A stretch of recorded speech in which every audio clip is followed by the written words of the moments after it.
Support for Colorado Today comes from Safeway. From fresh produce to tender cuts of meat, Safeway proudly supports Colorado farms and local small businesses. You support local when you shop at Safeway or in the Safeway app. Support for Colorado Today comes from Credit Union of Colorado. With access to over 30,000 ATMs and a mobile app, they're dedicated to offering the services of a big bank with a heart. Learn more at honestlygood.org.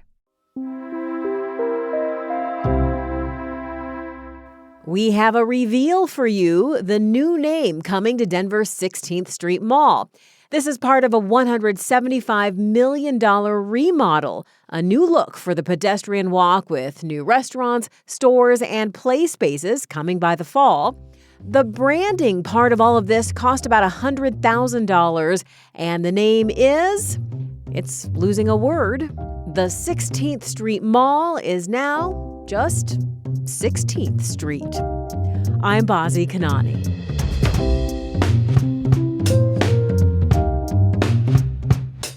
Coming up, the impact on the solar farm wiped out by tornadoes on the Eastern Plains.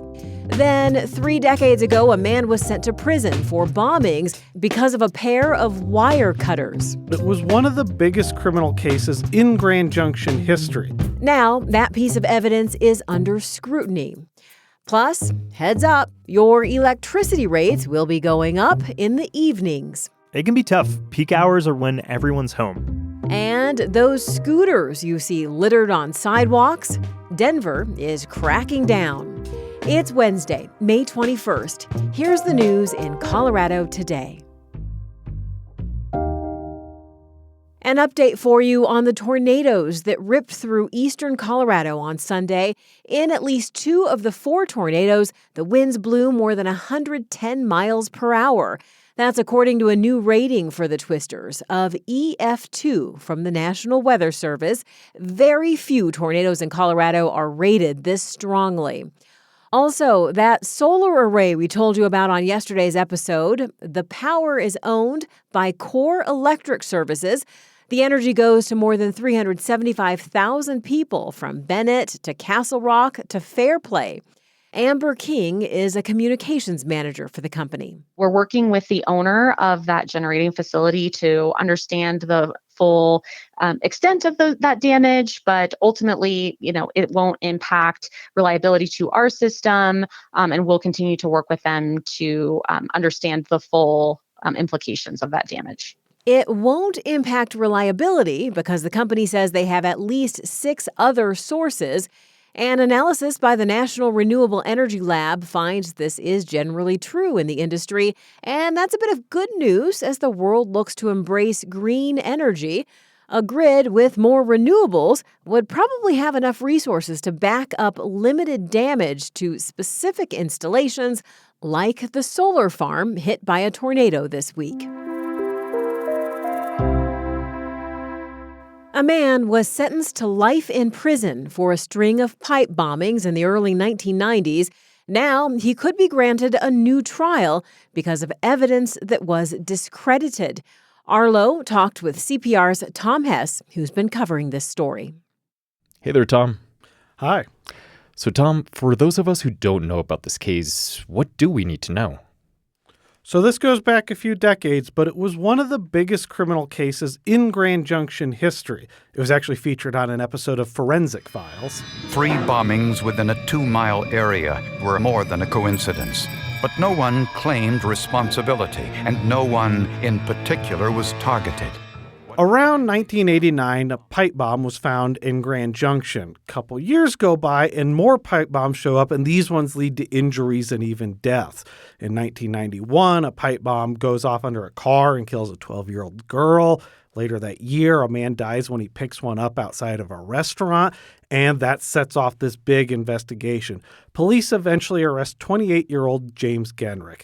He worked at the convention center downtown at one point where the parking garage bomb exploded.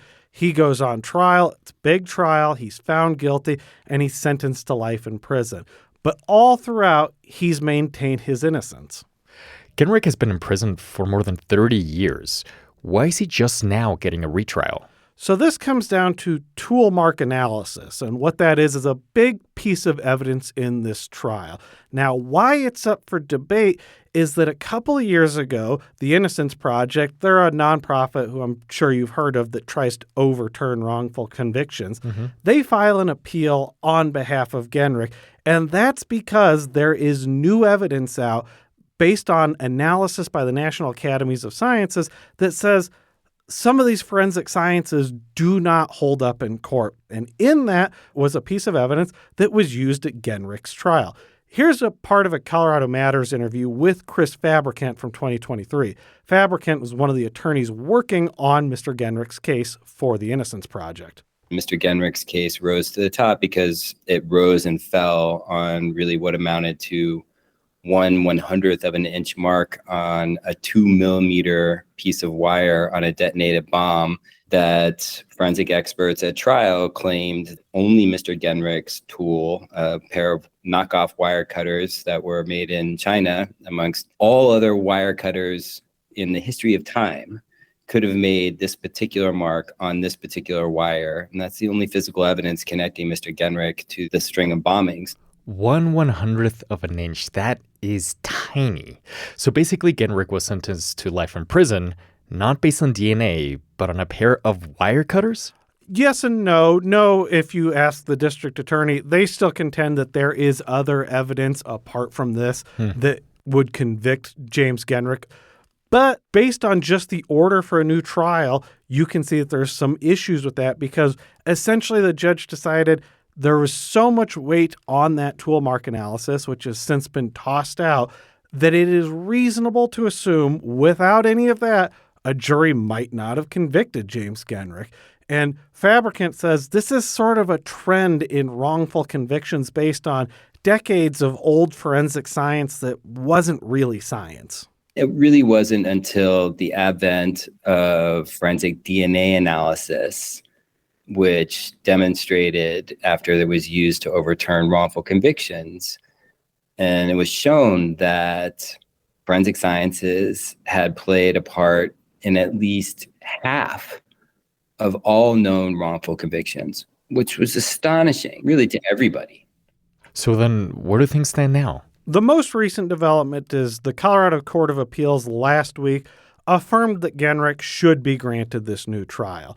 Now, the district attorney here has talked about maybe appealing that decision up to the Colorado Supreme Court. For its part, the Innocence Project is looking for an end to litigation as quickly as possible. James Genrich has been in jail for more than 3 decades now. They would like to figure out a way either to just get on with this new trial or some other ways to get him out. But one way or another, we're probably headed to court. It might be in the form of an appeal, and it might be in the form of a new trial. CPR's Tom Hess. Thank you. Thank you. Your energy bill could be changing this year. State regulators just approved new electricity rates for Xcel Energy. CPR's Ishan Thakur is here to break down the coming changes for us. Ishan, what can we expect? Xcel and regulators say the change will affect time of use rates. These already exist on your energy bill, and you can think of them like surge pricing. So when there's more demand, prices spike, and when that cools off, the rates you pay also go down. So all those rates are now changing. Starting in October at the earliest, Xcel will charge residential customers more for power later in the evening, during peak hours. So that's weekdays between 5 to 9 p.m. And there are specific rates for seasonal energy use. So for example, Xcel customers will be charged a different rate for summer peak hours compared to the winter. The Colorado Public Utilities Commission has to approve any rate increases. Its chairman claimed that this would not be a bill increase, but rates are going up. So what did he mean by that? Yeah, it's not designed to be a bill increase. Regulators and Xcel say that most customers will see no change to their bills or even a decrease.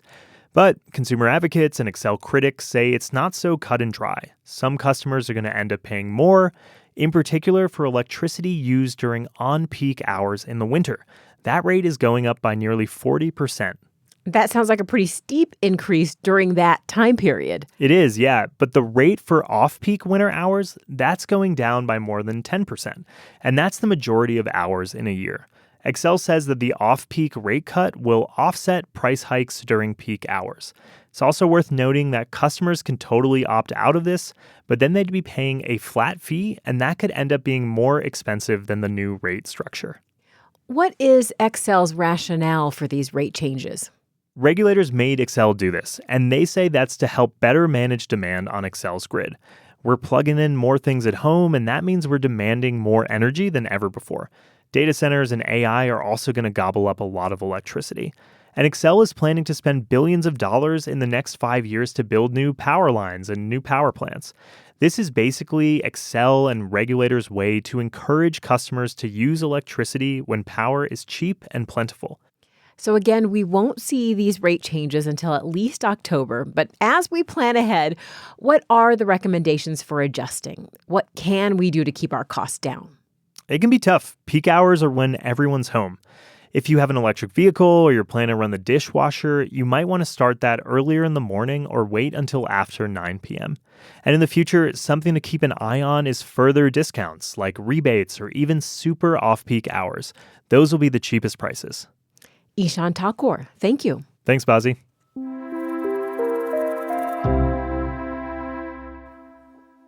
Electric scooters are now in most of Colorado's big cities, but if you rent one in Denver, you could start having to pay for bad behavior, like riding on the sidewalk or strewing them about in annoying places.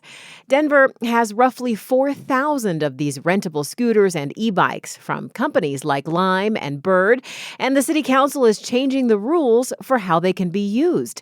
Denverite's Andrew Kenny is reporting on this.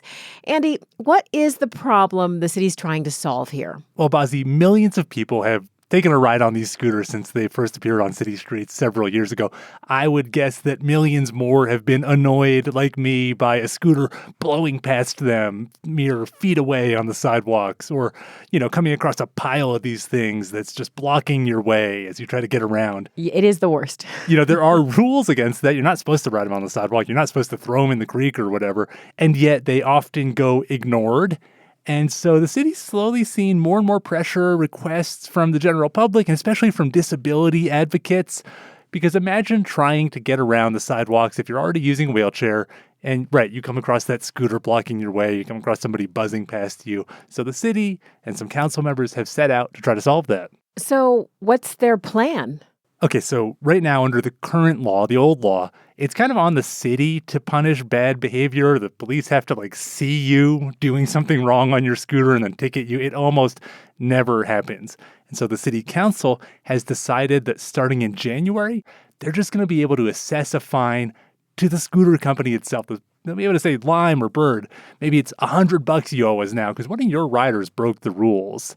And so that's going to put pressure on these companies to do more policing and to get their users to ride these things a little bit more safely, to behave better. So a focus on the companies, what will that mean for the riders? Well, I think it means that the companies are just going to be tougher on the riders. They're going to be looking for people who break the rules. For example, one other provision of this law is that the scooter companies are going to have to install sidewalk sensors on these scooters. And it will be able to tell if I took my scooter and started cruising down the sidewalk, and it might start emitting a warning saying, hey, get off the sidewalk. The company could even potentially charge me more because I rode on the sidewalk, or it could shut my scooter down. So, that big brother is going to kind of be watching over how you behave. They'll be a lot more aggressive in looking at how you park the scooter. In certain parts of the city, actually, you're going to have to now park the scooter in designated parking zones or corrals. And again, if you don't, maybe the company will fine you, maybe they'll ban you, and the pressure is going to be on the company to make sure you comply, again, so that they don't get fined by the city. Do they already do those things anywhere else? Is there a precedent for these changes? We've seen Chicago, New York, San Francisco all embrace different elements of this plan.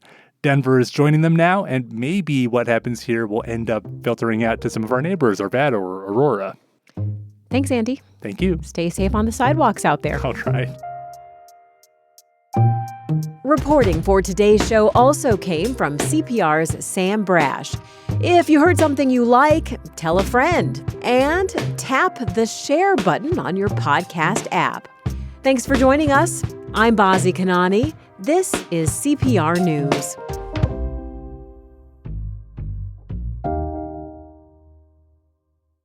Support for Colorado Today comes from Credit Union of Colorado. With access to over 30,000 ATMs and a mobile app, they're dedicated to offering the services of a big bank with a heart. Learn more at honestlygood.org.